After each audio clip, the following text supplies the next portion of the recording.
9/11 is that it seems to be orchestrated by President George W. Bush. I believe that he conducted, he orchestrated the 9/11 attacks.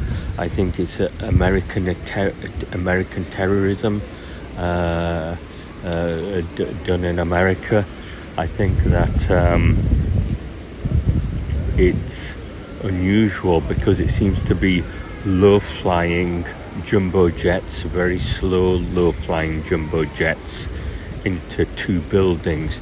Now, I don't think we've had aircraft flying into buildings before, so I think it's slightly unusual in that regard because we haven't had aircraft flying into buildings before, and there was no air traffic control.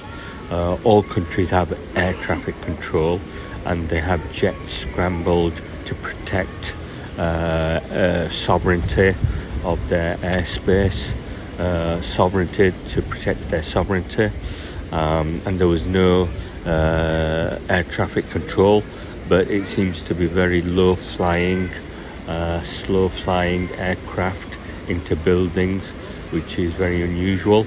They hit 3 floors of the World Trade Center Twin Towers, and those 3 floors caused the collapse of those 2 World Trade Center floors. So I think that's quite concerning. I don't think the 3 floors can collapse 2 World Trade Center tower buildings. So I think it's most probably likely to be demolition. I suspect, and I believe that it's a demolition. There's no recovery of bodies in the 9/11 attacks. You can check that. I think it's possible to check that with public knowledge, and I think that there was no recovery of the bodies, and I think that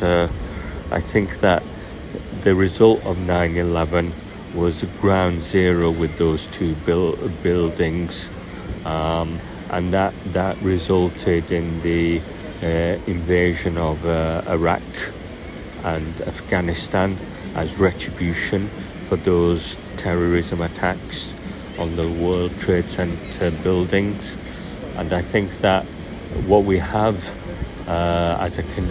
what we have in Iraq and Afghanistan now is also similar conditions to ground zero. We have ground zero with 2 World Trade Center tower buildings, but we also have ground zero with 2 countries as well. Iraq and Afghanistan, we've had that for 20 years. We have ground zero conditions for the whole of Iraq as a country and the whole of Afghanistan as a country.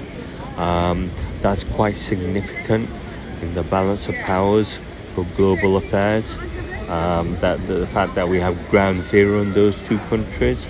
I don't think naturally global conflicts last for 20 years. So I think that's quite unusual. But I do believe that President George W. Bush orchestrated those attacks as a means of aggression and an emphasis in the world. I feel that George W. Bush is perhaps is not intelligent, but maybe has low intelligence and maybe takes unusual risks with low intelligence. So I think that we have a lot of terrorism in the world because George W. Bush takes risks with low intelligence. If you look at the world, the condition and the happiness of the world before 9/11, it was quite comfortable, relaxed, and quite moderate, decent, and happy. But if you look at the conditions of the world after 9/11. You see there's more you can see that there's more danger, more safety concerns, there's more risks, there could be more conflict, there could be more argument and aggression. If you look at the conditions of the world after 9/11, it could seem to be more dangerous and less safe. Thank you very much.